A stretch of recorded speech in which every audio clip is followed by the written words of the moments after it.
Tere taas kõigile teadushuvilistele raketisõpradele, kes järjekordselt on leidnud oma tee Rakett 69 veebisaadetesse. Täna lahendame geoloogia ülesandeid ja meiega on siin Pärn, kes on geoloogia teadur. Tere Pärn! Tervist!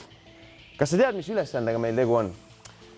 Olen täitsa kursis, et meil on vist laua peal 5 pudelis 5 erinevat värvitut vähemalt ja kuuldavasti ka lõhnatut vedelikku. Ja oleks tarvis välja nuputada, millises pudelis on joodav kraanivesi ja millistes pudelites on vedelikud, mida teps mitte juua ei tasu. Meil on siin siis pudelid nummerdatud 1-st 5-ni ning siin mensuurid A, B, C, D ja E. Ning kui me tuvastame ära kõik veed, saamegi kokku lugeda 5-kohalise koodi. Millisest lähenemisest sina alustaksid? No, tegemist on nüüd klassikalise keemia ülesandega, kus on vaja läheneda väga metoodiliselt. Et me kõigepealt peaksime kõik need veed välja valama ja siis hakkame ükshaaval testima mingisuguseid keemilisi parameetreid, et välistamismeetodil kindlaks teha, milline vesi on joodav. Selge, aga valame veed välja.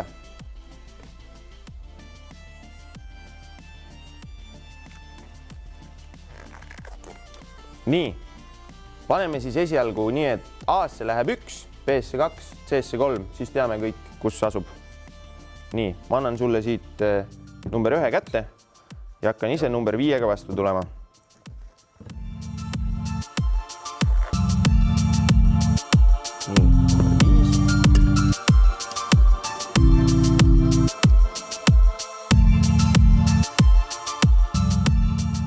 Nii, nüüd on veed valatud.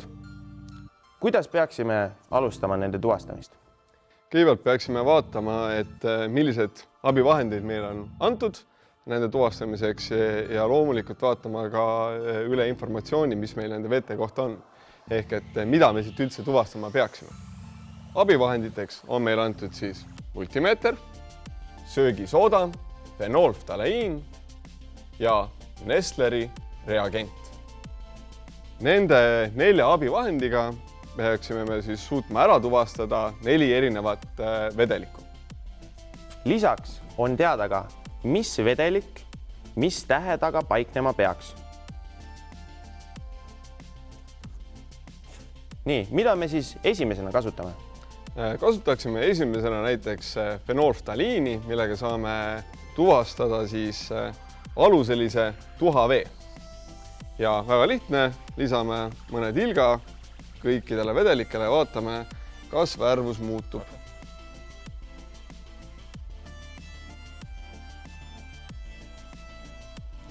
Ja fenolftalaiin reageerib siis ainult aluselise keskkonnaga, jah? Täpselt nii.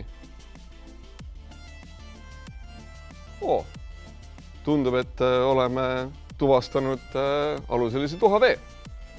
Seega teame, et vesi number 5 on aluseline tuhavesi ehk läheb kohale D. Paneme nüüd need kõik tahvlile kirja, et järg käest ära ei kaoks. Näiteks A, B, C, D ja E.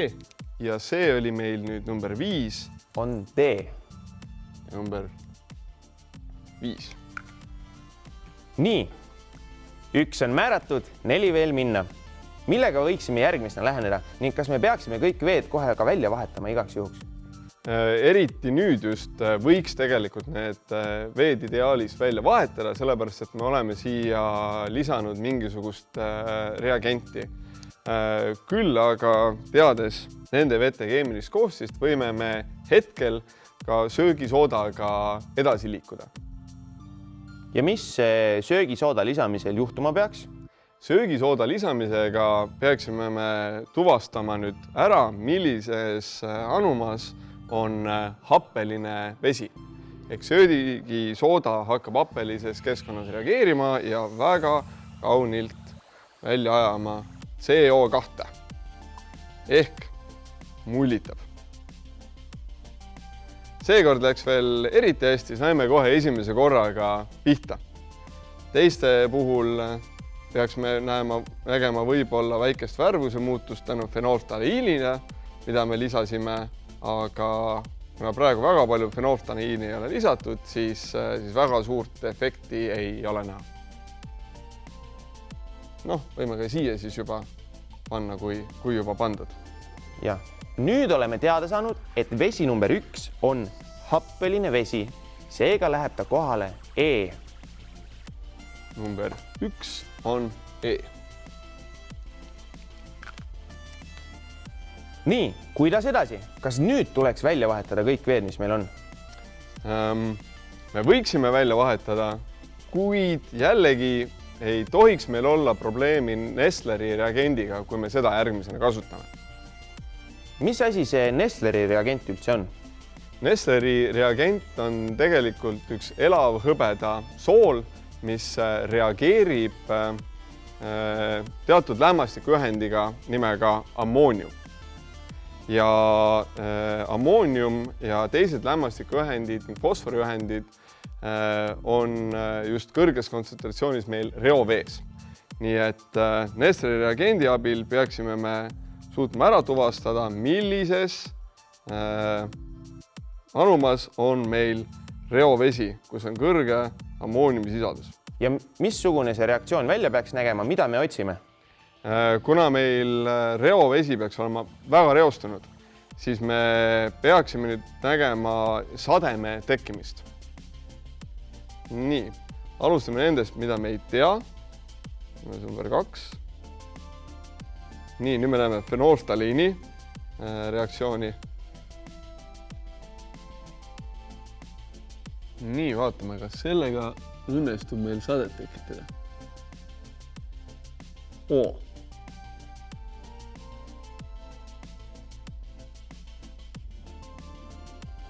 Tundub, et võitja on selgunud. Tundub, et võitja on selgunud.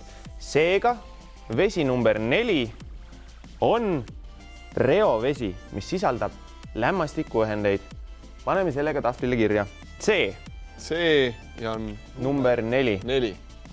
Ja nüüd ongi jäänud veel tuvastada kraanivesi ja lumesulavesi, millest üks peab olema number 2 ja teine number 3. Kuna me oleme juba väga palju erinevaid reagente siia sisse pannud ja me peaksime kasutama multimeetrit selle vee tuvastamiseks, siis me kindlasti peame nüüd selle vee välja vahetama. Me oleme väga palju soolasid ja erinevaid aineid juba siia sisse pannud. Vahetame vee välja. Valame tühjaks ja paneme värske vee asemele. Nii, vesi number 2 ja vesi number 3. Ja oluline nüüd oleks tegelikult see, et me natukene loputame need anumad eelnevalt puhtaks. Ei täida kohe lihtsalt ära, vaid natukene loputame, sellepärast, et me tahame kõik need ülejäänud ained, mis me siia sisse panime, siit ka seinte küljest maha loputada. Nüüd on veed vahetatud ning saamegi asuda viimase määramise juurde. Nii, ja viimase abivahendina on meil siis multimeeter ja kasutame seda takistuse mõõtmiseks.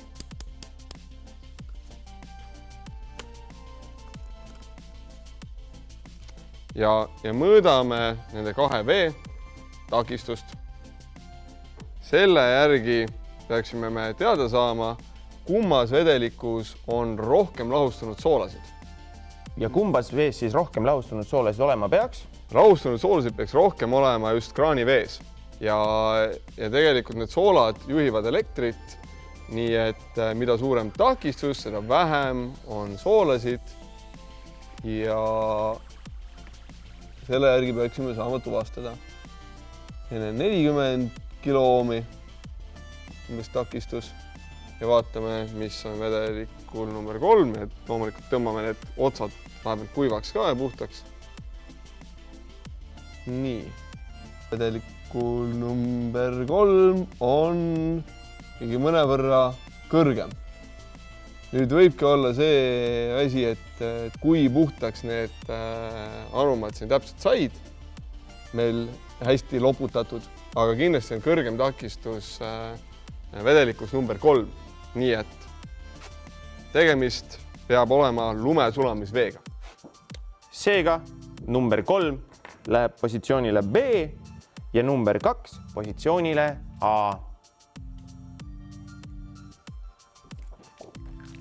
Ja nüüd saamegi kokku lugeda vastuse. Vastuse esimene number peaks olema 2, teine 3, kolmas 4, neljas 5 ja 5 1. Kontrollime. Ja saidki kõik veed õigesti määratud.